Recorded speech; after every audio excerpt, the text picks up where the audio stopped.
발표 벌어집니다. 자, 3시가 되었습니다. 자, 지금부터 재물포역 도심공공주택 복합사업 주민 설명회를 시작하도록 하겠습니다. 안녕하십니까. 오늘 설명회 진행을 맡은 이천도시공사 대행사업처 김인호 부장입니다.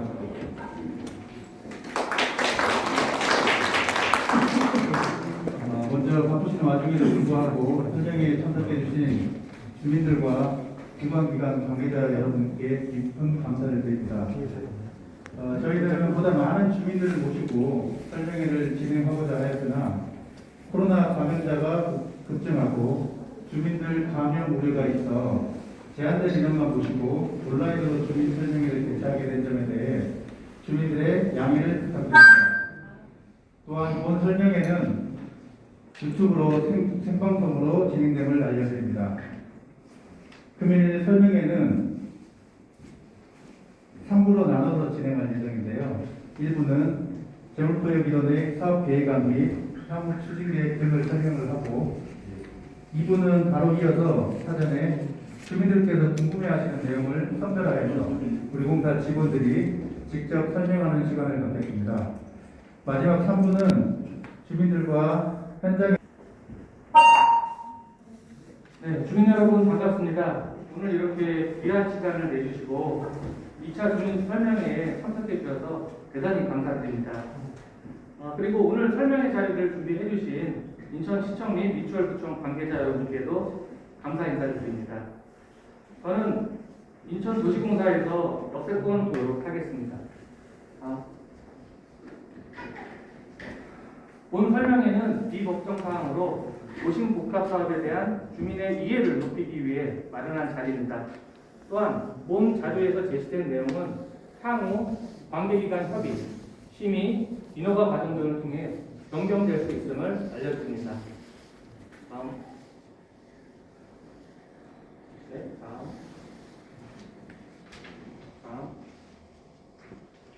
도입 배경입니다. 정부는 국민들의 주거 안정을 목적으로 금년 2월에 대도시권 주택 공급의 획기적인 방안으로 공공주도 3080 플러스 정책을 발표했습니다. 5월에는 제4차 선도사업 후보지를 발표했으며 인천은 3곳의 후보지가 선정되었습니다. 여러분들께서 잘 아시다시피 대물포, 공항역, 불포천이 이에 해당됩니다.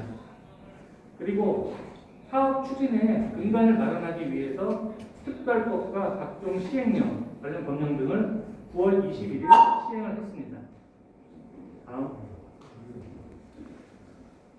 도심공공주택 복합사업은 총 3가지 유형이 있습니다. 역세권, 준공업, 저축노후. 금일 설명하는 재물포 도심공공주택 복합사업은 이 중에 역세권, 주거상업 구밀지구에 해당합니다. 다음. 본 사업의 사업 절차입니다. 금일 설명회 이후에 지구 지정 제안 및 주민 공람 공고를 거쳐 인천시 도시계획위원회 심의 후에 지구 지정 고시를 득하게 됩니다. 많은 주민들이 원하시는 바와 같이 금년 내에 지구 지정을 하기 위해서는 전체 토지정 소유자의 3분의 1 이상 그리고 토지 면적의 2분의 1 이상의 동의가 반드시 필요한 사항입니다. 지구지정 고시가 완료된 이후에는 복합사업계획 승인 절차를 거쳐서 사업이 진행됩니다.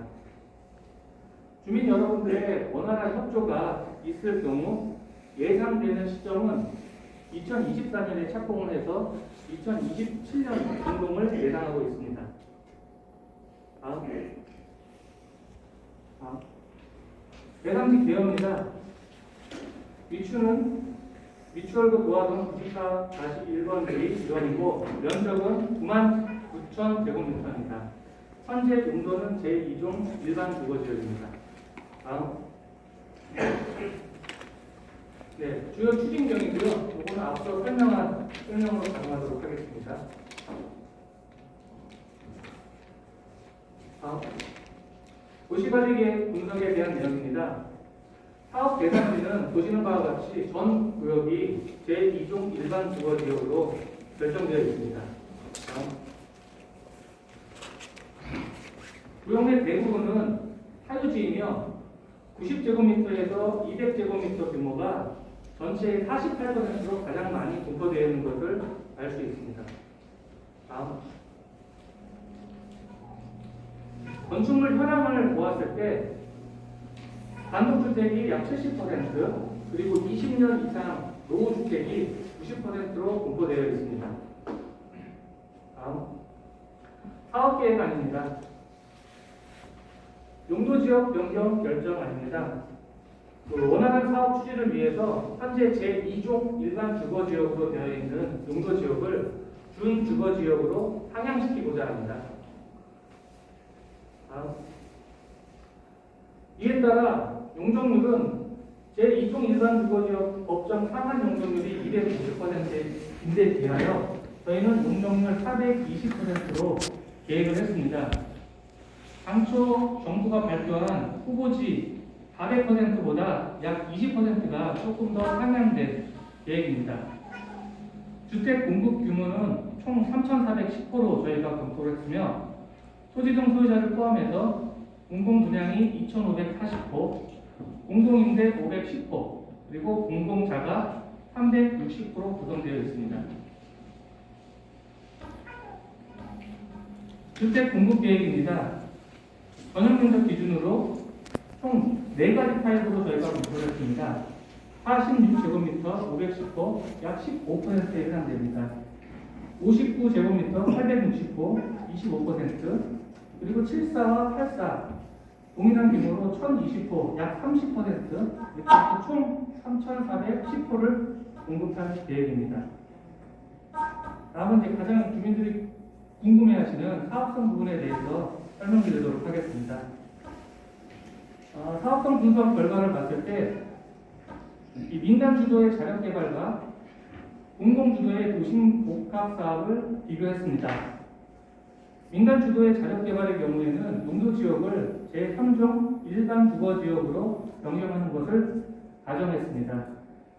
다만 이 자력 개발의 경우에는 어떤 사업자가 추진할 수 있느냐에 따라서 변수가 발생될 수 있기 때문에 상기 자료는 참조로 도와주시기 바랍니다. 사업 면적은 96,000제곱미터로 동일합니다. 그리고 대지 면적과 용적률 세대수에서는 차이를 보이게 됩니다.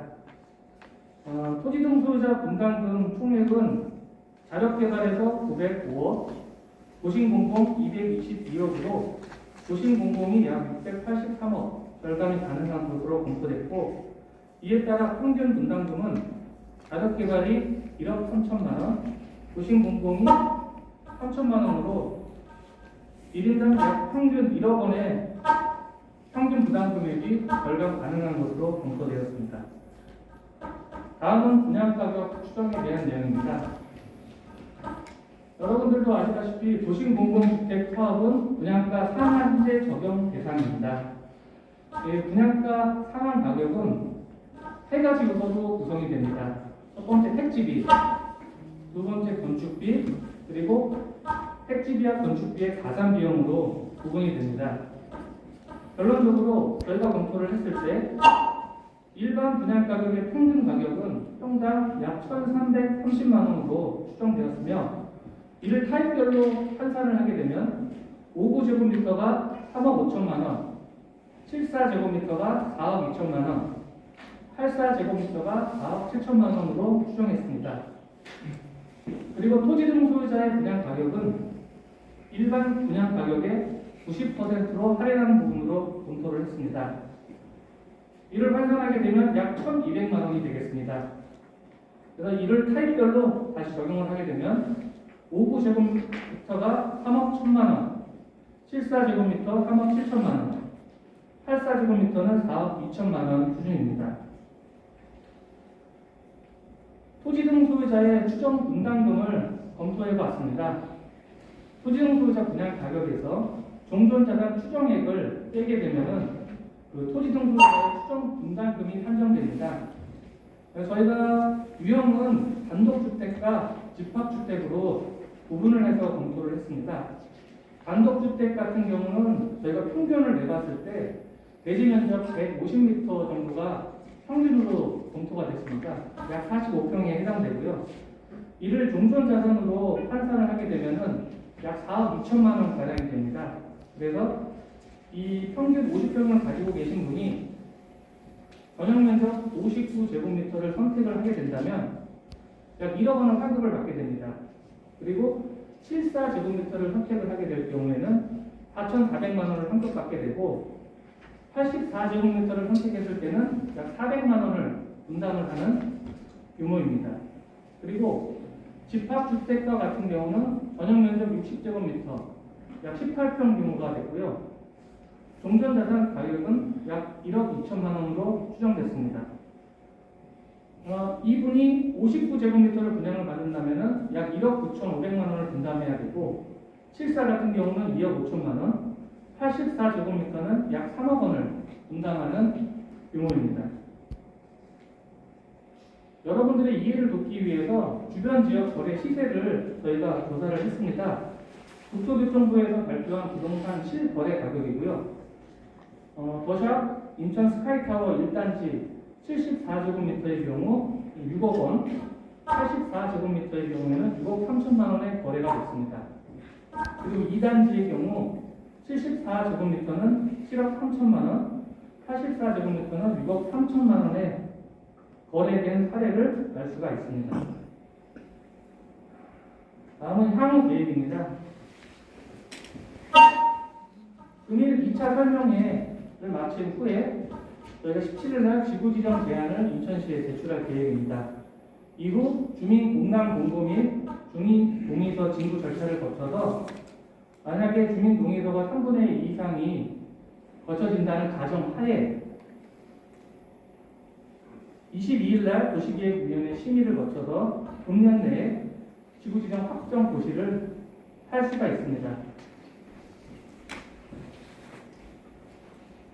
주민 여러분들의 협조 아래 연내 지구지정이 확정될 수 있도록 인천도시공사 모든 임직원 모두 최선의 노력을 기울이도록 하겠습니다.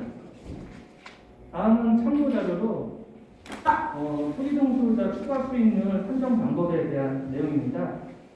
자력개발 대비 도심 복합 사업은 임대주택 공급 규모를 낮추고 일반 분양 공급 규모를 증가시켜서 토지정 소유자의 수익을 증가시키고 있습니다.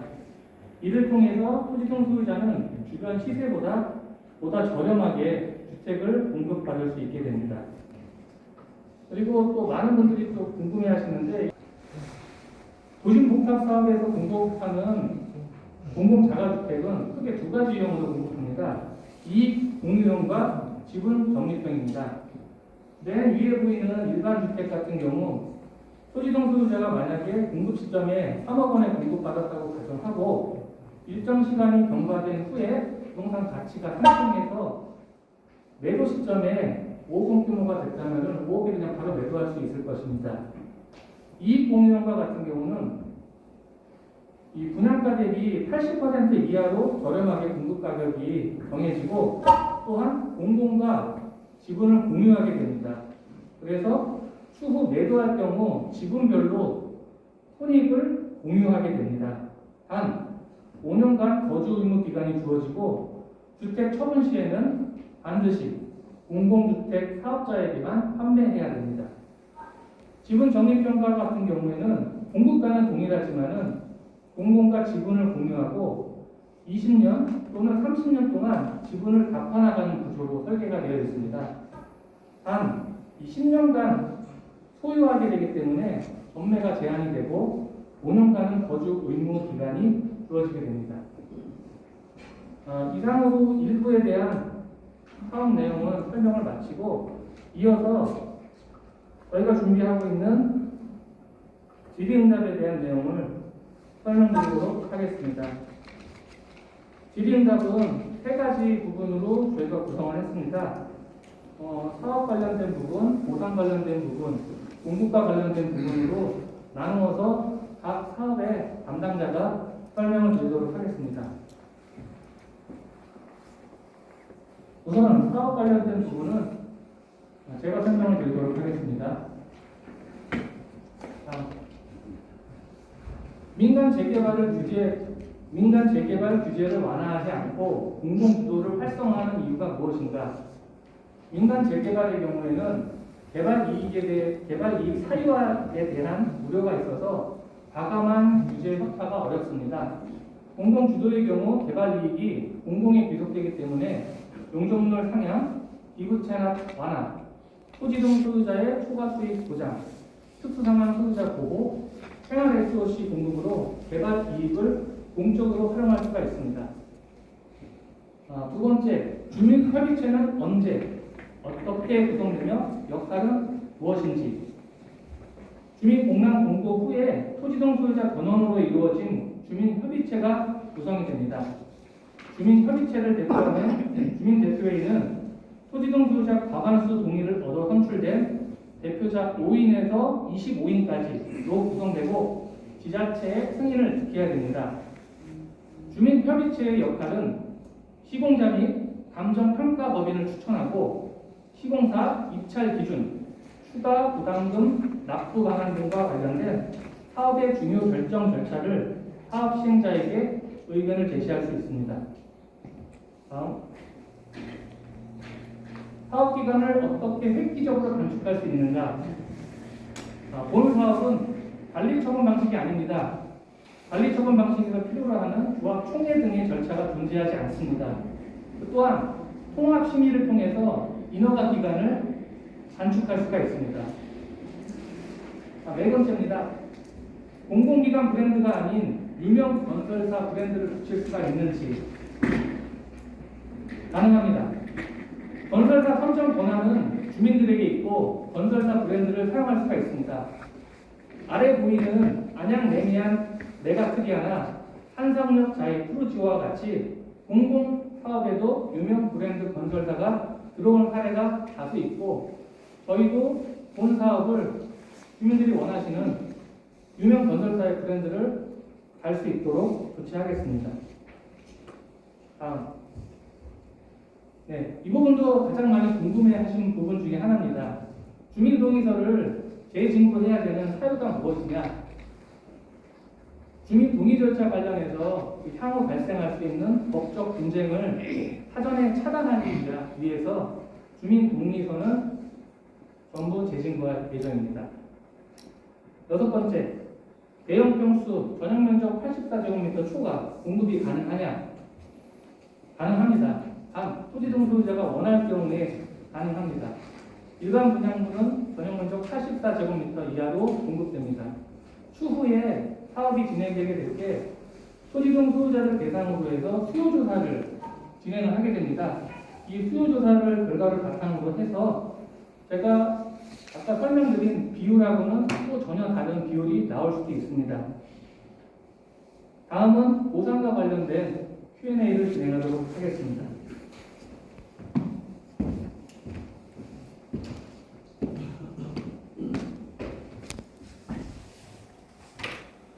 네, 안녕하십니까. 인천도 종사 보상차의 황여장입니다. 네, 보상과 관련해서 소유자께서 궁금하실 수 있는 내용에 대해서 몇 가지 안내해 드리도록 하겠습니다. 우선 감정평가 기준입니다. 감정평가 기준은 복합개발사업 추진 시 기존 소유주택의 소유자나 토지 상가의 감정평가는 사업 시행자 1명, 지자체가 1명, 주민협의체가 1명 추천해서 총 3개 감정평가 법인이 선정이 됩니다. 잘 안 들립니다. 다시 크게 좀 얘기해 주세요. 잘 안 들리세요? 들리십니까? 예. 네, 죄송합니다. 다시 말씀드릴게요. 감정평가 기준입니다. 감정평가 기준은 도심 공공주택개발 사업 진행 시 기존 주택이나 토지, 상가의 감정평가는 사업 시행자, 그리고 지자체, 그리고 주민협의체가 추천한 총 3개 감정평가 법인이 선정이 됩니다. 그 3개 감정평가 법인이 선정되면 그 평가한 결과를 산술평면에서 토지가격이 결정됩니다. 그리고 두 번째입니다. 현물보상 및 손실보상 기준입니다. 복합사업 지구 내 현물보상 대상자는 주택을 소유하고 계시는 토지 90제곱미터 이상을 소유하고 계시는 또한 보상금이 최소 규모 공동주택 분양가 이상인 경우에는 현물 보상이 가능합니다. 공급받을 수 있는 주택의 수입니다. 1세대 1주택이 원칙입니다. 그렇지만 분양주택 가격이 보상금 총액 범위 내에 있거나 분양받을 주택의 전용 면적이 종전주택 전용 면적 범위 내의 경우에 1주택이 더 공급 가능합니다. 다만 추가 공급하는 1주택은 60제곱미터 이하로 공급하게 됩니다. 그리고 상가 소유주도 아파트를 공급받을 수 있는지입니다. 가능합니다. 다만 보상 금액이 현물 보상으로 공급받는 최소 규모 공동주택 분양 가격 이상이어야 가능합니다. 세 번째입니다. 주택 상가 임차인 등 세입자에 대한 보상 기준입니다. 주택 세입자입니다. 주택 세입자의 경우 재정착 공공 임대를 포함하여 이사비, 주거 이전비 등을 지원할 예정입니다. 그리고 상가 세입자의 경우입니다. 상가 세입자가 재정착하거나 상가 분양권을 포함하여 영업 보상, 임시 시설을 조성하는 등의 지원 방안을 저희들이 검토하고 있습니다. 소유주도 이주비를 나오는지입니다. 실거주 소유자에게 2개월의 가기 주집에 해당하는 주거 이전비를 지급하면 이사비를 지급할 예정입니다. 또한 전세자금 반환 여력이 없는 집주인을 고려해서 지금 국토부와 도시주택보증공사에서 제도 마련 중에서 저희들이 제도 마련이 준비되면 알려드리도록 하겠습니다. 다섯 번째입니다. 현금 보상 기준과 보상금 지급 시기입니다. 복합지구 지정고 시가 되면 보상 기준 등을 포함한 공고를 하게 됩니다. 그리고 나면 우선 공급 현물 보상을 희망하지 않는 사람과 현물 보상 제외자의 경우 토지보상법에 따라서 현금 보상하면 현금 보상의 지급 시기는 계약 체결과 수익권 이전 등기가 완료되면 저희들이 보상금을 지급할 예정입니다. 그리고 추가적인 궁금한 사항들은 주민협의체를 통하거나 보상처로 연락 주시면 저희들이 성실히 답변해 드리도록 하겠습니다.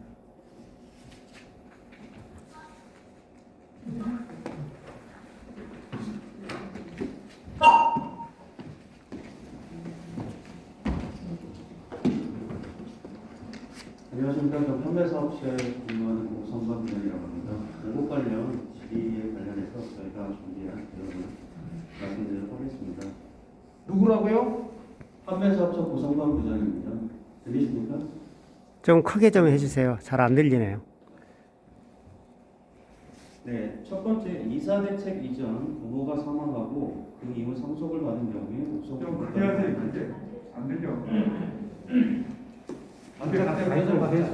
부모가 이제 들리세요? 이사 대책 이전에 부모가 사망하고 상속을 받은 경우 우선 공급권이 가능한지 여기에 대해서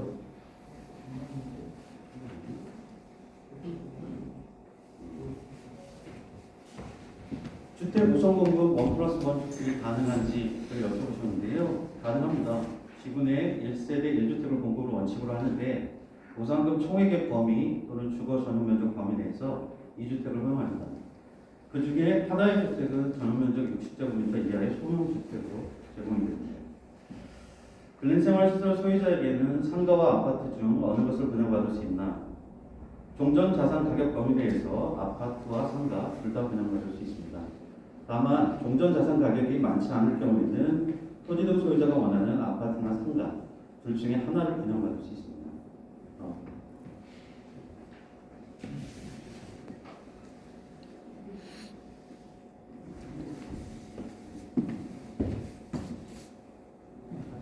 이사 대책 이전 부모가 사망하고 그 이후에 상속을 받은 경우 우선 공급권이 가능한지 여부를 말씀드리겠습니다. 가능합니다.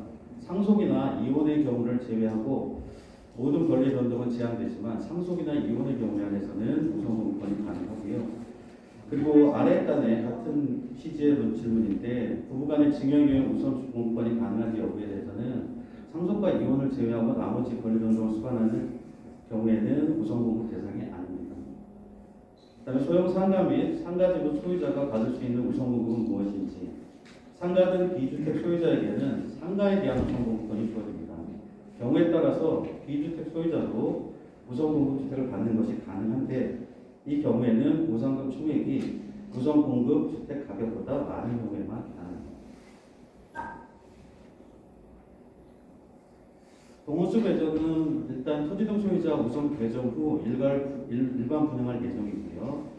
도시공원 복합 사업 주택 및 상가 공급 기준은 입주자 모집 공고일부터 입주일까지 무주택 세대 구성원으로, 세부 공급 기준은 공공주택특별법 시행규칙 제23조의 4, 제2항 관련 별표 6의 5에 따른 입주 요건을 충족한 자가 됩니다.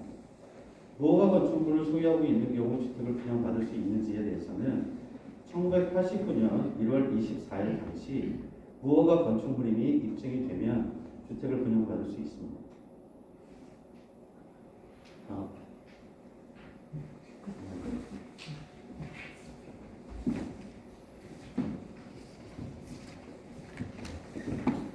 자, 이상으로 주민 설명회를 마치고 자리 정돈이 있겠습니다.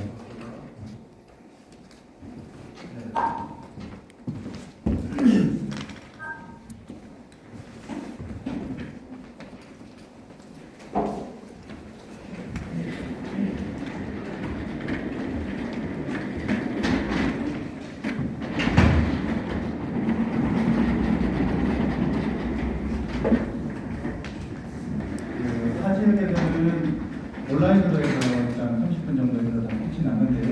저희들은 지금 대면을 병행하고 있기 때문에 1시간 정도 시간을 할애해서 4시 반까지 저희가 일단 질의응답 진행을 하고자 합니다. 참고로 금일 설명회 자료는 최종 수치가 아닙니다. 그래서 언제든지 수치에 대해서는 변동이 가능한 점을 다시 한번 안내를 드립니다. 그리고 이 자리에 이제 참석해 주신 주민들께서 궁금하신 점은 지금 현재 손을 들고 말씀을 해주시면 저희들이 성실히 답변을 드리도록 하겠습니다. 네, 위원장님. 지금 손 들고 하는 거구나. 요 우리 저 각자 질문자 제출했잖아. 그 순서대로 하십시오.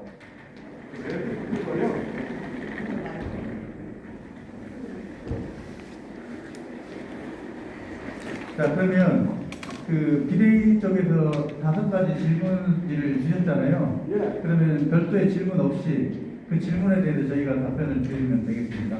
아니요. 질문해야죠. 질문을 진행해 주시죠. 그 제목만 넣는 겁니다. 예? 제목만 제출한 거라고요. 제목. 아니 그러니까 그 제목을 질문을 해주시면 저희 쪽에 답변을 드리겠다는 거예요. 그 우리가 1번, 2번, 3번, 4번, 5번 했잖아요. 네네. 그 1번 질문자를 여기 다 있으니까 1번 질문자는 뭐죠? 아, 그렇게 해달라고요? 예, 그런 식으로 해야죠. 잠깐만요. 어차피 여기 그 찬성자 관계가 있는 것 같은데 무료를 한쪽씩으로 해주시는 게 형평성이 많을 것 같아요. 자, 질문에 대해서는 저희가 비대위 쪽에 5가지가 나가면 받으면은 그 추진위도 5가지 받겠습니다. 네, 그렇게 하면 되겠죠? 네. 네. 그게 아니라 어차피 질문 시간을 1시간 주셨잖아요. 네. 5가지 질문을 네. 이쪽에서 계속 하시다 보면은 네. 1시간을 다 소진할 수도 있어요. 솔직히. 저희가 시간 좀 자르겠습니다. 그래서 뭐 양쪽에서 한 번씩 해주는 것이 맞다 이런 얘기. 동의하십니까? 뭐라고요? 설명 다시 해주세요. 자, 비대위에서 5가지 질문을 주셨는데 예. 5가지를 다 비대위에서 쓰게 되면 시간이 1시간으로 제약되어 있잖아요. 한정되어 있잖아요. 그러니까 그 중에서 한 가지 질문에 대해서 답변을 받으시고 그 다음에 추진위 쪽에서 질문 하나를 받고 다시 두 번째 질문을 하고 이렇게 번갈아서 진행을 추진위 하도록 하겠습니다. 쪽에서는 몇 명입니까? 네? 질문자가 몇 명이에요? 추진위 쪽에서? 그거 상관없죠. 5가지는 하면은 이쪽에는 5분이 또 질문을 하시는 거니까. 네. 그럼 우리부터 하죠 그럼. 잠시만요. 그럼 제가 좀 보겠습니다.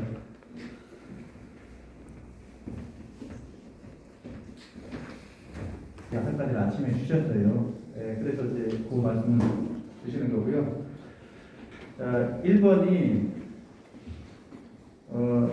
장무경 공동위원장님. 안녕하십니까. 재물보건공대책위원회 공동위원장 장무경입니다. 저는 간략하게 몇 가지 질문만 드릴게요. 그 재동의서 받는 거 문제에 대해서 그 시기와 방법과 그리고 절차상에 대해서 좀 답변을 좀 해주시고, 두 번째는 그 현금 선납 문제, 그거가 상당히 그 중요한 문제입니다. 여기 계신 어르신네들이 그 등기 이전에 관계돼서 굉장히 민감하게 생각하시는데, 그 시기가 어느 정도고 보상가가 나오고 나서 되는 건지 그 이전인지 그런 거에 대해서 좀 상세하게 좀 말씀해 주시면 감사하겠습니다.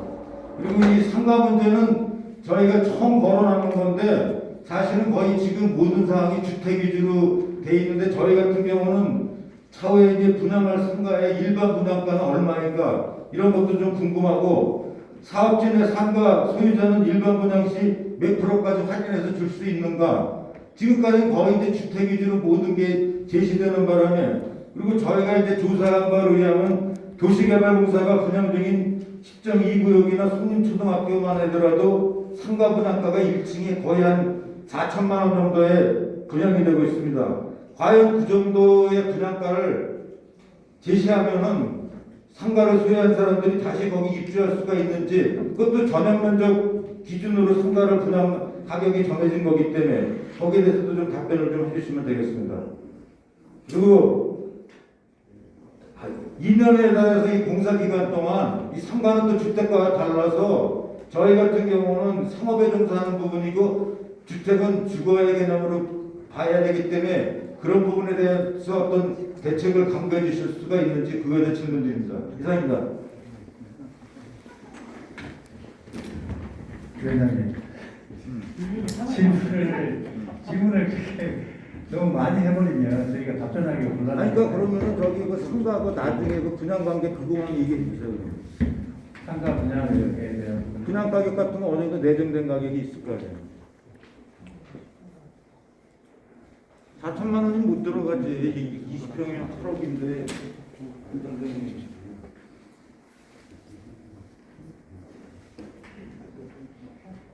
제가 답변을 드릴게요. 그 상가 부분은 저희가 이 지역 내에 그 포지션이 주택이 거의 90%잖아요. 그러다 보니까 주택 위주로 저희가 분양가라든지 이런 부분들을 지금 측정을 해서 일단 검토를 한 상태고, 상가 부분은 사실 변수가 좀 주택에 비해서 더 많거든요. 상가 계획을 어떻게 잡을지. 사실 그래서 저희가 사전에 미팅을 할 때도 상가 계획이나 이런 부분들은 주민들하고 같이 좀 협의를 했으면 좋겠다. 그래서 규모라든지 상가 운영을 어떤 식으로 배치를 하고 이런 부분들 전체적인 부분을 주민들하고 같이 좀 해야 될 필요성을 저희들이 느끼기 때문에 현재는 사실 상가에 대한 어떤 그 호수라든지 이런 부분들은 아직까지 고려가 안 되어 있습니다. 네, 상가에 대한 부분은 그 사업을 총괄하고 있는 제가 답변. 그럼 그 저기 하나만 답변해 주세요. 제동의권에 대해서 그 시기와 방법 그리고 절차상의 그런 내용은 여기 아까 보니까 제동의서만 받겠다는 내용이지 그건 없더라고. 네, 제가 답변 드릴게요. 예. 주민 동의서는 그 제동의 받는 시기는 네. 주민 공당 공고를 받는 날부터 주민 재동의를 받을 것입니다. 그리고 주민 재동의 절차를 좀 원활하게 하기 위해서 저희가 아시는 바와 같이 이 사업 대상기 내에 저희가 현장 사무소를 네. 개설을 했습니다. 예. 그래서 현장 사무소에 주민 동의서를 제출을 해주시면은 저희가 그거를 받는 것으로 하겠습니다. 그 직접 나가서 받으시는 게 아니고 그 주민들이 갖고 오라 이 말씀이십니까? 주민들이 갖고 오셔도 되고요. 예. 그리고 저희들이 그 원활한 동의 절차를 받기 위해서 별도로 뭐 이렇게 텔레마케터라든지 이런 것도 구상을 하고 있는데, 일단은 그 주민 동의 절차 진행되는 것을 보면서 저는 판단을 할 계획입니다. 그 기간은 정해져 있어요. 기간은 뭐 언제부터 언제까지라고 딱히 말씀드리긴 어렵지만은 뭐 법률에도 나와 있다시피 그 1년 내에 주민 동의 절차가 이루어지지 않으면은 이 구역은 지구 지정에서 해제가 되기 때문에 저희가 받게 되면은 1년 내 기간 안에 저희가 받을 수 있는데 그 1년 기간은 다 채우려고 생각하지는 않고 있고요. 최대한 빠르게 주민등록 절차를 밟아서 원활하게 사업을 추진할 수 있도록 조치할 계획입니다. 그 기존 받았던 동의서가 있지 않습니까? 예. 그거 말고 다시 동의서를 다시 받겠다는 소리입니까? 예, 그렇습니다. 그럼 먼저 지금 받은 동의서는 그 동의서는 사용할 수 없습니다. 이 부분은 좀 죄송한 얘기지만 국토부에서 좀 혼란을 초래한 사례가 있습니다. 그래서 인천에 지금 3개 후보지가 되고 있는데 저희뿐만 아니라 LH도 마찬가지입니다. 동암역 그쪽도 LH 쪽에서 전부 다 재진구 절차 받는 것으로 알고 있습니다. 말씀 좀 주시겠어요?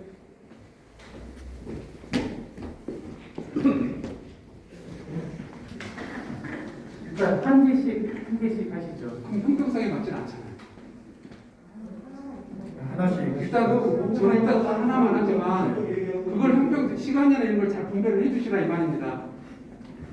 네, 알겠습니다. 그게 일단 저는 그 빌라 소유주인데요. 제가 궁금한 거는 어떤 분 얘기는 그 실질적으로 토지 평수가 많은 분 우선순위로 평수를 추첨을 받는다 이렇게 얘기를 하시는데 나중에 그 추첨을 예를 들어 각그 토지 소유자들이 원하는 평수대로 해줄 수 있는지 그게 저는 제일 궁금하거든요.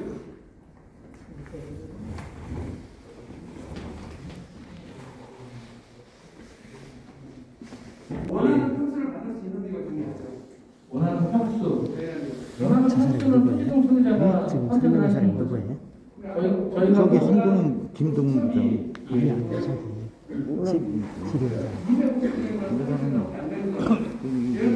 지금 저희가 설명해 드린 내용은 이게가 그 사업성 검토를 하기 위해서는 기본 가정이 있어야 됩니다. 그래서 가정을 하기 위해서 선택을 한 거고 이 추후에 사업이 진행이 되면은 토지동 소유자에게 어떠한 규모를 공급받고 싶으신지 수요 조사를 전부 다 진행을 할 겁니다. 그러면은 일일이 다 본인은 어떤 규모에 살고 싶으시다를 응답을 하시게 될 테고 그러면 그 수요 조사를 결과를 바탕으로 해서 토지등 소유자는 결정이 됩니다. 네, 알겠습니다. 네. 네, 안녕하세요. 이대희 홍보국장입니다. 저 편의상 앉아서 질의를 하겠습니다. 일단 저는 이제 근본적인 부분들을 좀 질문을 하고 싶은데요. 이 사업에서 이제 투지를 방지한다 그래서 6월 29일로 이제 거래를 받고 있는데 그게 이제 언제가 될지는 모르는 이제 입주 시점까지 재산권 행사를 규제하고 있는데 과연 이 지금 보상 기준으로 이 재산권 침해에 대한 보상이 충분한가 이 부분을 좀 물어보고 싶고요. 일반 분양 지금 이제 계산한 수치를 보면은 일반 분양가 대비해서 약 10% 정도의 메리트가 이제 발생이 되는데 고작 이 정도 할인율 가지고 그 불투명한 그런 사업에 대한 그런 부분들을 다 커버한다는 거는 터무니가 없을 것 같고 이런 부분들은 왜 우리 토지 소유자들이 일반 앞으로 들어올 청약자들을 위해서 각가지 피해를 봐야 하는지 그게 좀 이해가 안 가고요.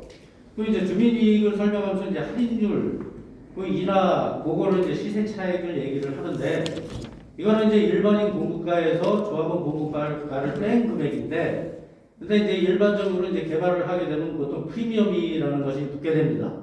근데 이거는 지금 이 사업 자체는 공사를 시작하면서 프리미엄을 그 소유권 자체를 도시공사로 넘겨주기 때문에 매매 자체가 불가능하기 때문에 결국은 프리미엄 자체를 볼 수가 없습니다. 그러면 결국은 이게 이제 불법 전매를 하기 전에는 프리미엄 자체를 기대할 수가 없고 오로지 시세 차익만 이제 기대를 하게 되는데 집을 팔고 이사하게 되면 거래 보상가가 아니고 감정 평가를 하게 되는데 그 손실이 만회될지는 모르겠습니다.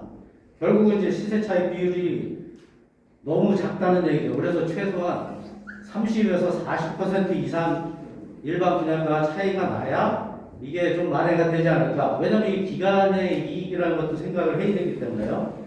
그리고 또 근본적으로 보면은 3080의 가장 큰 목적이 부족한 주택을 공급하고 집값을 안정화시킨다는 목적인데 B를 기대하지 못하면서 결국은 갭 투자를 할 수밖에 없게 되거든요.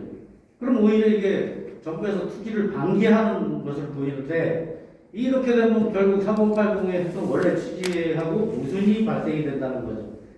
그 부분하고 그다음에 인천 쪽에 관련돼서 좀 질의를 드리겠습니다.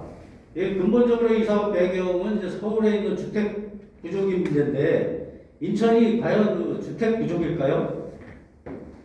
실제로 인천에서는 지금 100군데 넘는 데서 재개발이 이루어지고 있고 내년도에도 상당수의 아파트가 공급이 되는 걸로 알고 있습니다.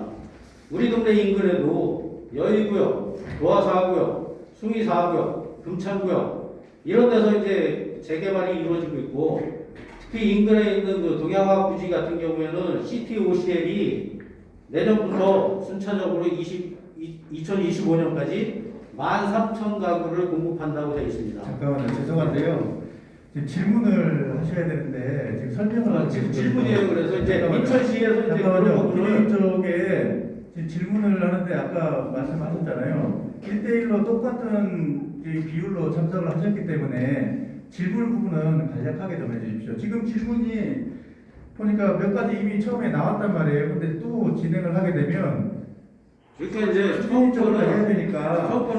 3980에 대한 문제고 네. 지금 이제 이게 인천시 입장에 대한 질의를 하는 거죠 지금. 아니 그 전에 얘기하셨잖아요. 지금 재산권 행사하는 못하는 부분에 대해서 충분한 보상이 가능한지 그 부분하고 그다음에 일반 분양가에 대비해서 할인율이 턱없이 낮게 책정이 돼 있는데 이 부분을 어떻게 올릴 수 있는지 이미 하셨잖아요. 근데 지금 너무 길게 하시면 시간상은 거기 비대위 쪽에 하나 질문에 지금 이렇게 하시는 게 이제 그렇게 쓰면 제가 다 끝났죠. 지금 질의를 끊이니까 아니 그러니까 그렇게 하지 시간이 마시라고요. 지금 그 다음에 또 세 가지가 또 있잖아요. 그죠? 똑같이 질문하실 거 아니에요. 그렇게 하면.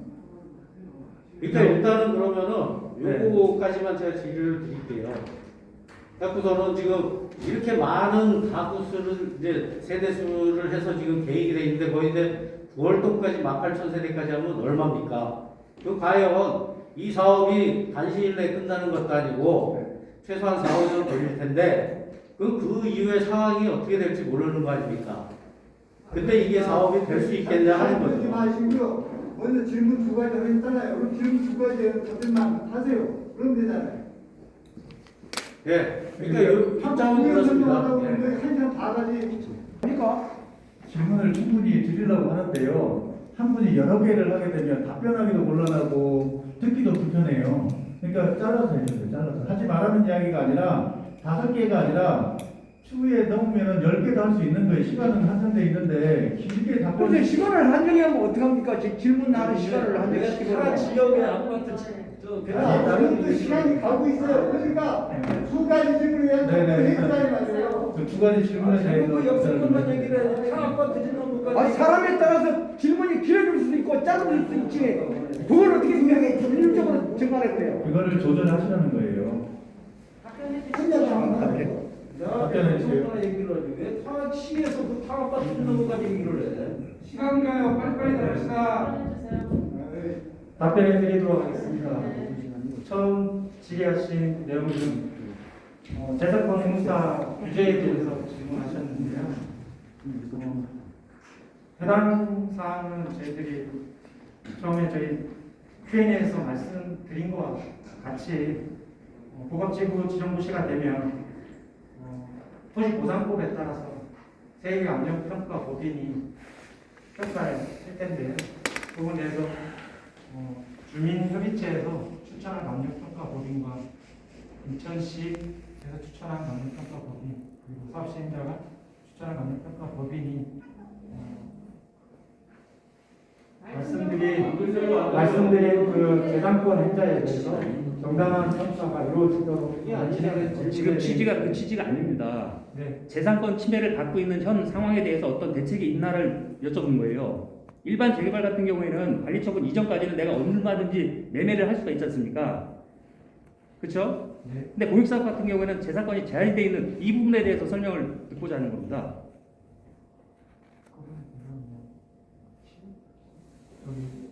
중사업 부서에서 그 부분에 대해서는 충분히 아니 그거는 그 사업 설명의 자료에 충분히 설명이 되었다고 생각이 듭니다.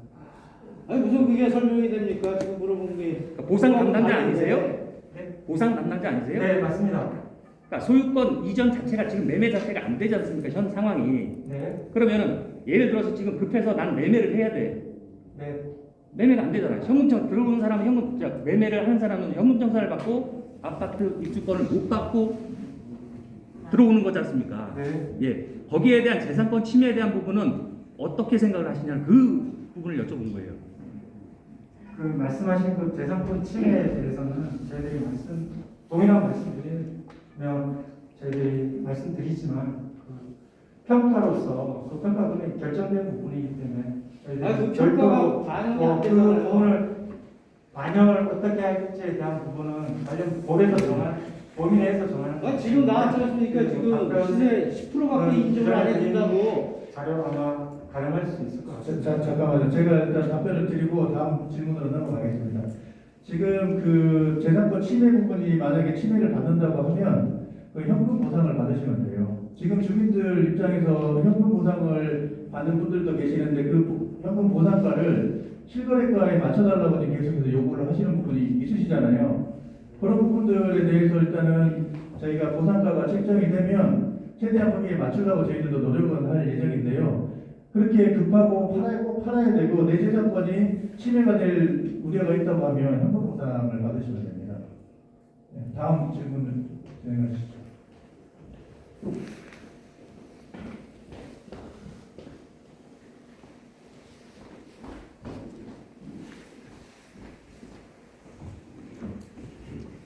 수고하십니다.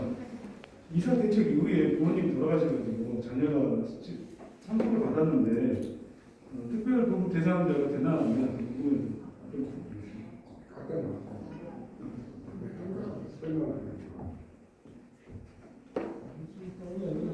네, 상속인 경우에는 그냥 저희 우선 분양이 다 하는 걸로 이미 답변을 드렸습니다.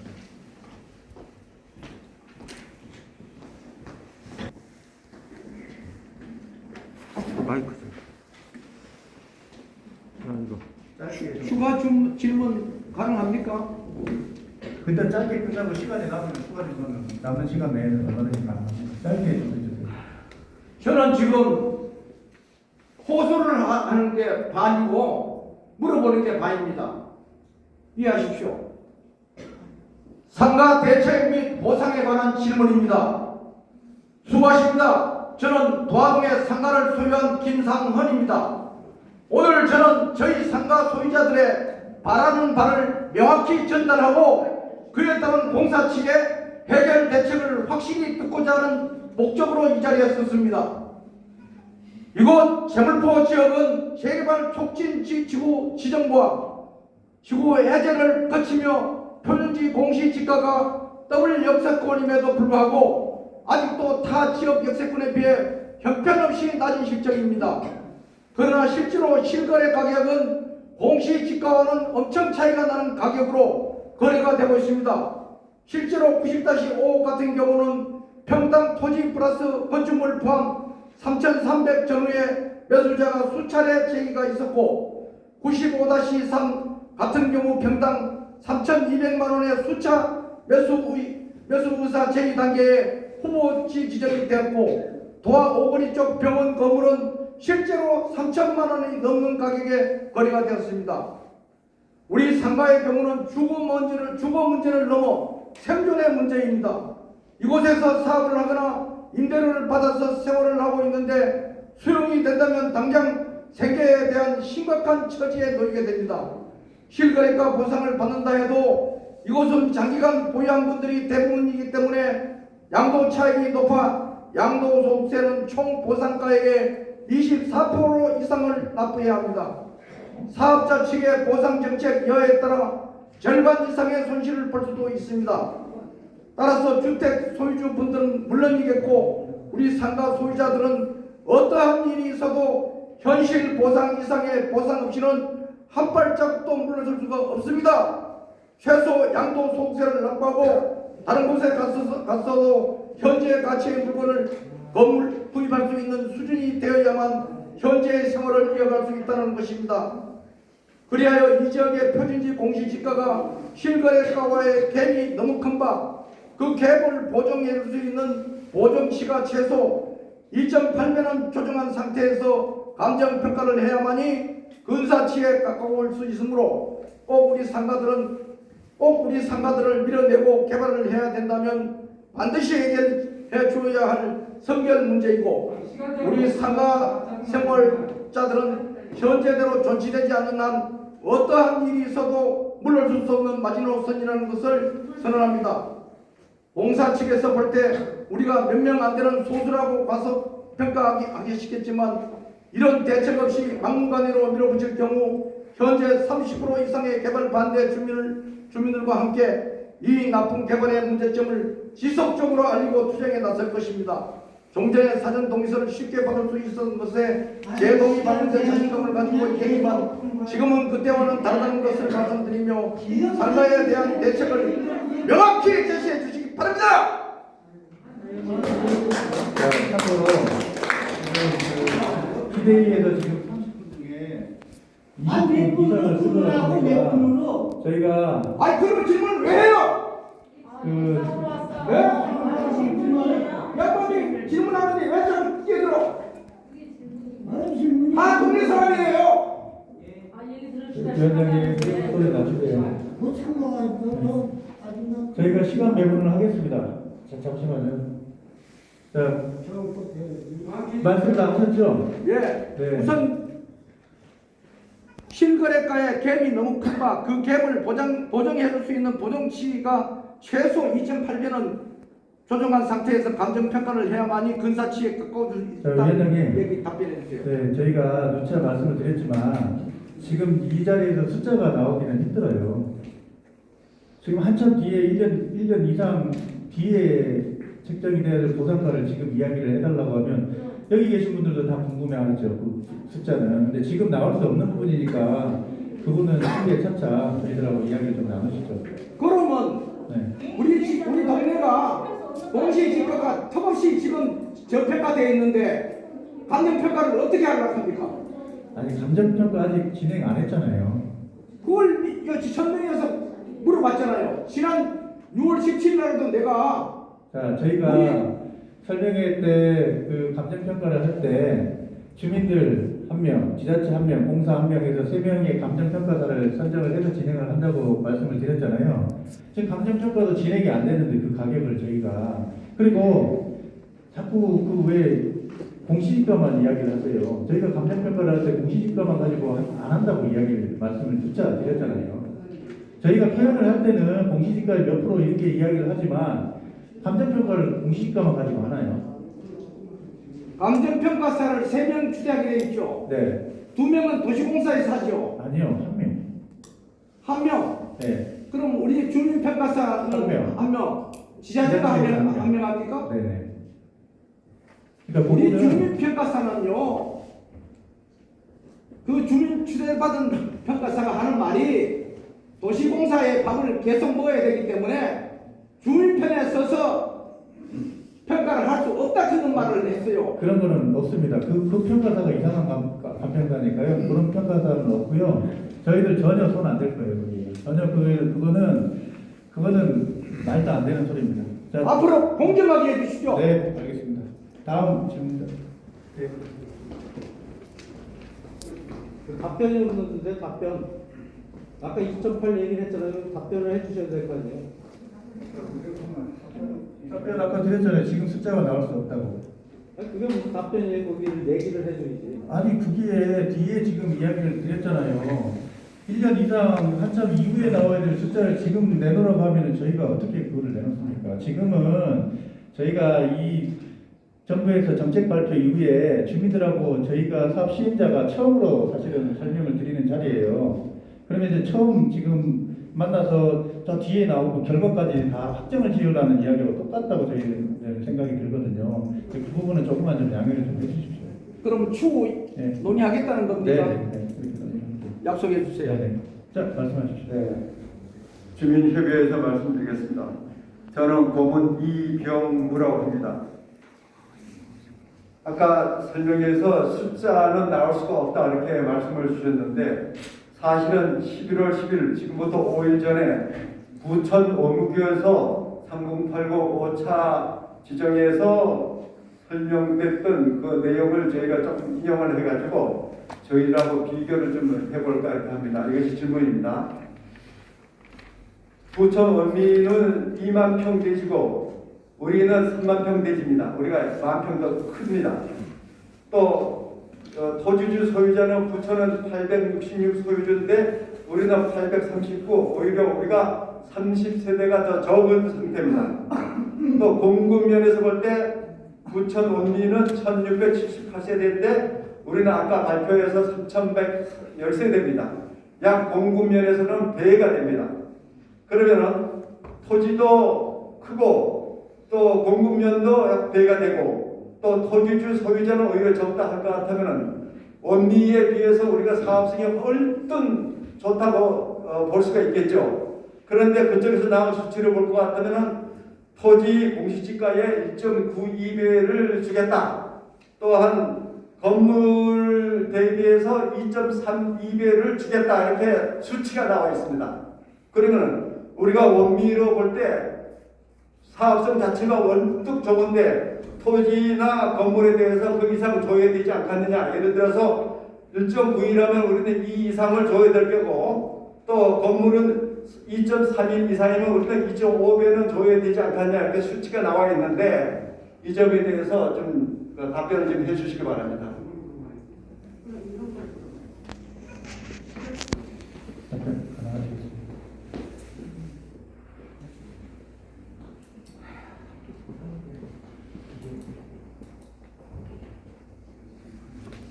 제가 잠깐 답변을 드릴게요.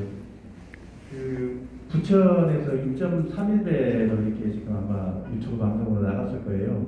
토지하고 건물 다 포함해서 그 2.31배로 나갔는데요. 그 부분은 저희가 이제 LH도 확인을 한 사항인데 저희 감사자도 그렇고 그거가 책정이 될 때 사실은 LH에도 근거는 없다라고 이야기를 했었고요, 저희 쪽에. 그다음에 그 금액 그 수치가 사실은 저희는 뭐 좀 아니라고 보는데 왜냐하면 거기 간평을 할 때 공시지가는 현재 공시지가를 하고 그렇죠? 그 다음에 토지 보상 가격은 1년이나 2년 후에 할 거를 감안을 해서 높여놓고 그렇게 하면 공시지가는 현실이 만약에 지금 그대로 있는 게 아니라 시간이 지나고 나면 똑같이 올라갈 거 아니에요. 그러면 그 시점에서도 공시지가가 올라간 상태에서 토지 보상가하고 같이 해야 배수가 나오는 게 맞는 숫자잖아요. 근데 지금 거기서 해놓은 거는 지금 공시지가 대비 그대로 해놓고 뒤에 받을 그 토지 보상가, 감정평가 금액을 해놨단 말이에요. 그러면 현재 공시지가 대비해서 2.3배가 나오기는 하지만 그 숫자가 허수라고 저희는 보는 거예요. 왜냐하면 공시지가가 지금 그대로 있지는 않을 거 아니에요. 같이 쓸 거 아니에요, 이렇게. 보상가가 높더라도. 그렇게 하면 그 배수가 조금의 차이는 있겠지만, 그 차이가 있을 수는 있겠지만, 지금처럼 2.3배 그거 나중에 어떻게 주워 담을지는 모르겠어요. 그 부천에서. LH 쪽에서. 저희들 그건 저희들이 발표한 거 아니고 국토부에서 발표했던 내용인데 네, 국토부에서 발표한 것을 우리가 믿어야지 그걸 어떻게 안 믿는다고 얘기할 수 있습니까? 국토부에서 2.3배라고 발표는 안 했잖아요. 그 발표 그렇게 했습니다. 잘 보세요. 이번에요? 그럼요. 그 LH에서 답변을 한 거잖아요. LH에서 그걸 그렇게 하고 국토부에서 승인한 것이 아니겠어요? 아니요. 그 승인의 문제는 아니고 승인을 받는다는 거는 저희들이 주민 설명회가 끝나면 여기 설명했던 자료들을 토대로 해서 사업 제안을 저희들이 해야 돼요. 국토부도, 저희 LH도 마찬가지로 국토부에 제안을 해야 되는 상황이고 그건 국토부의 승인 사항이 아니에요. 그렇다면 LH가 그렇게 발표했다면 그건 무슨 근거가 있으니까 그렇게 했을 거 아니냐? 저희들은 그렇게. 네, 저희는 그 수치에 대해서 관심이 없습니다. LH가 발표한 수치에 대해서는. 왜냐하면 현실성이 없다고 저희들은 판단하고 LH 담당도 거기에 대해서 근거가 없다고 이야기를 했으니까요. 그러면 LH가 잘못된 거죠. 그 이제 잘잘못을 따질 수는 없는 거죠. 본인들이 그냥 판단했을 때 그렇게 나왔다고 하는 거예요. 단순하게 그렇게 얘기하시면 안 되고 네네. LH도 그저 2차 설명회 때 그렇게 공식적으로 발표했다는 것은 무슨 근거가 있었다 이거죠. 그러면 우리 여기 IH에서도 그 근거가 어떤 근거인지 자, 그 부분에 대해서는 그러면 저희들이 좀 더 심도 있게 저희들이 좀 파악을 하고 추후에 간담회나 어떤 형식이 됐든 저희들이 별도로 이야기를 할 수 있으면 꼭 그 자리에서 하도록 하겠습니다. 왜냐하면 이 308년이 처음 부천 옮겨서 처음 시도가 1차로 발표됐기 때문에 지방에서 우리 인천에서는 그걸 또 대비해가지고 얘기를 안 할 수가 없다 이거죠. 그러니까 그걸 참고를 해가지고 다음 또 어떤 그런 기회가 있으면 거기에 대한 답변을 명확히 해주십사 하는 것이 그것이 돼야 2차 설명회 때 2차 동의서를 받을 때 우리가 주민들을 위해서 자 이런 식으로 우리가 물었으니까 그렇게 답변이 왔더라. 자 합시다 이렇게 얘기가 돼야 되는데 그 답변이 없다 할 것 같으면 우리가 그렇게 주장하면서 협조 부탁합니다 그런 얘기를 할 수가 없다는 얘기죠. 네, 저희는 진입하고 좀 해보도록 하겠습니다. 자, 그다음에 다음도 지금 제가 생각하기에는 도시공사에서 좀 잘못 진행하시는 것 같아요. 왜냐하면 이주대책 대상자와 생활대책 대상자를 분리해가지고 이쪽에 와서 계신 분들은 제가 경험해 보는데 이 생활대책 대상자도 있고 야왕을 알 수가 있습니다. 반대를 알 수가 있겠고요. 그러면 이거를 이 생활대책 대상자하고 이주대책 대상자하고 분리해가지고 토론회가 진행돼야지 이것이 무난한 진행이 되지 서로 사기대만 한다 보면 이 진행을 할 수 없는 거예요. 그 도시공사에서는 이 생활대책에 대한 그 무슨 대책을 아무것도 안 가지고 나오신 거 아니에요. 상업하시는 분들 지금 당장 그만두라고 그러고서 집에 가 쉬라고 그러면 그 보상 어떻게 할 거냐. 이 근본적인 문제부터 해결하고 들어가야 이게 토론회가 되는 것이지 이주 대책은 그냥 대충 됐다고 하더라도 생활대책에 대해서 아무런 대책이 없습니까? 앞으로는 이게 토론회를 구분해가지고 이주대책 대상자와 생활대책 대상자를 구분해서 좀 해주시기 바랍니다. 분양가하고 우리 주민들 분양가하고 자 질문할게요. 네네. 예, 아까 저기 앞에 건 그 질문에 좀 궁금한 게 있어서 내가 다시 질문을 드리려고 합니다. 지금 그 결국은 핵심은 뭐 다 보상을 어느 정도 찬성을 하는 데는 보상가가 문제인 것 같은데요. 그 보상가 최종적으로 책정을 할 때 나중에 그 주민 협의체하고 나한테 데이터를 제공을 하고 같이 협의를 할 예정이십니까? 그거는 상관이 없지. 어떤 협의를 말씀하시는 건지. 그러니까 보상가 책정을 할 때 네. 예를 들어서 이제 그 감정평가사가 하고 네. 그다음에 그런 전체적인 데이터가 나오는 거 아니에요? 그 전체 평수에 뭐 금액 얼마에서 그다음 분양가 얼마 최종적으로 이런 데 결정을 하실 때 네. 어쨌든 이게 공공의 이익을 하는 거니까 그 지금 우리 이 지주들도 어느 정도 이익은 봐야 되는 거잖아요. 네. 그러니까 그 보상가 책정할 때 저희들하고도 그 주민협의회하고도 그 협의를 하실 건지 좀 궁금하네요. 네, 아마 감정평가 세 곳이 결정이 나면요 현장 실사를 하게 될 겁니다. 현장 실사를 하게 되면 토지주의 입회하에 진행이 될 거고요. 그 입회 때 토지 소유자나 건물 소유자께서 충분히 의견을 개진할 수 있는 여건이 이루어질 거고요. 그리고 그 결과에 대해서는 사업 시행자나 토지 소유자나 똑같이 그 결과를 통보받는 겁니다. 그래서 그 결과에 대해서는 결과적으로 토지 소유자나 저희나 사업 시행자나 그 결과는 동일한 시점에 받는다라고 보시면 됩니다. 네, 알겠습니다.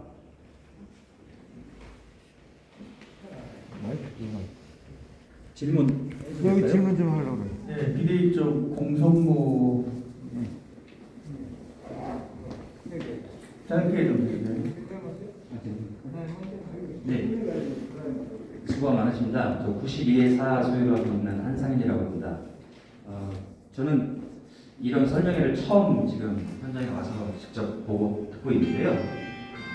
뭐 상가를 갖고 있다, 주택을 갖고 있다, 뭐 빌라를 소유하고 있다. 그게 크게 중요하다라고 생각을 안 해요. 다 똑같은 주민이고 다 내 재산이 어떻게 되는가에 대한 걱정과 근심을 갖고 있는 분들이라고 생각을 합니다. 그러니까 서로 얼굴 붉히는 일 없이 상대방을 조금만 좀 이해를 해주시면서 그 진행을 해주셨으면 좋겠어요. 저는 질문하고 싶은 게 한 3,000개 정도 되는데요. 다 똑같은 마음이라고 생각을 해요. 이 사업이 처음 진행하는 사업이다 보니까 일반 재개발이나 재건축은 경험이 있을지 모르겠지만 이 사업에 대한 이해도가 전혀 떨어지는 게 사실이에요. 지금 여기 계신 분들도 3080 계획 처음이시죠? 그러다 보니까 저희가 궁금한 점이 많을 수밖에 없어요. 대신에 사업에 적극적으로 동참하는 분도 있고 몰라서 못하는 분도 계십니다. 충분한 설명 그리고 동의서를 받기 이전에 내 재산이 향후에 계략적으로 어떻게 될 것인가는 계략적이라도 제시를 해주시고 동의를 받으셔야 된다고 저는 생각을 해요.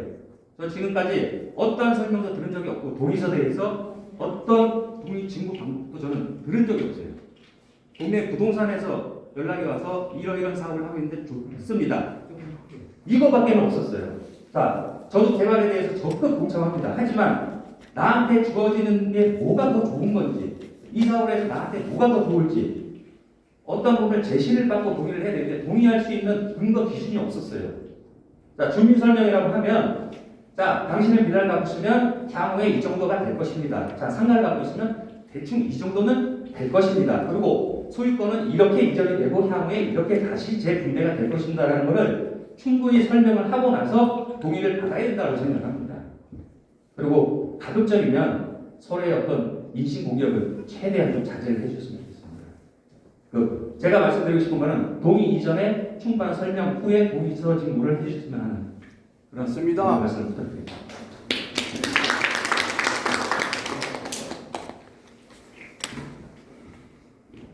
네, 다음 질문 받겠습니다. 없습니다.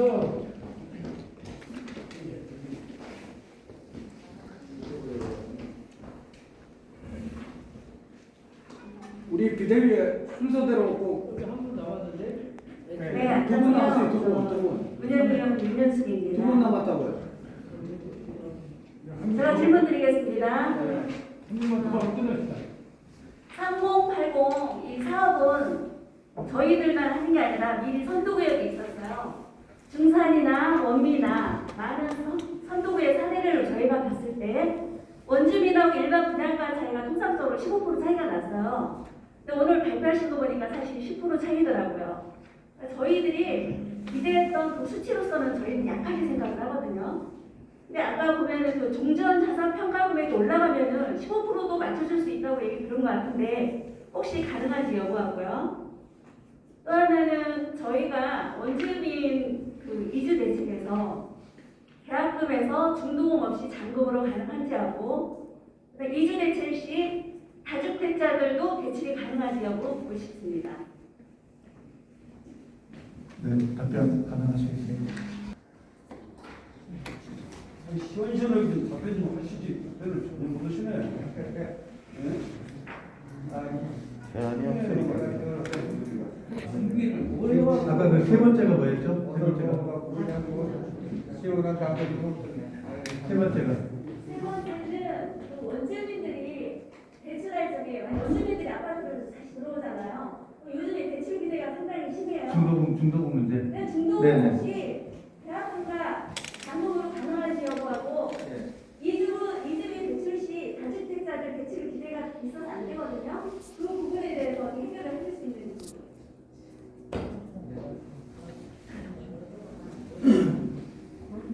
네, 저희가 주민 설명회 하면서 이 종전자산 평가액이 올라가면은 뭐 어떻다는 얘기는 저희들이 이 근본 설명회에서는 한 적이 없습니다. 다만 사례를 봤을 때 그러니까 저희가 설명하지는 않았죠. 그 부분은. 네. 그리고 이 다른 사례와 좀 저희가 지금 90%로 가정을 한 것도 이것도 지금 처음 사업성 검토를 진행을 한 부분입니다. 그리고 아시다시피 이 사업이 종료될 시점에 그 수익이 발생이 된다면은 이 부분도 모두 토지등 소유자에게 돌아가게 됩니다. 단 이론도 사업 시행자가 가져가는 부분이 없습니다. 그렇기 때문에 사업 계획이 좀 더 구체화되고 사업성이 향상되는 방안이 나온다면은 그 부분은 90%가 아니라 더 올라갈 수도 있는 부분입니다. 근데 현재 시점에서는 저희가 90%로 놓고 검토를 했다라는 부분인 거죠. 그러니까 그 부분도 확정된 것이 아닙니다. 그러면 과정에서 내려갈 수도 있죠. 시점에서. 만약에 사업성 검토를 해봤는데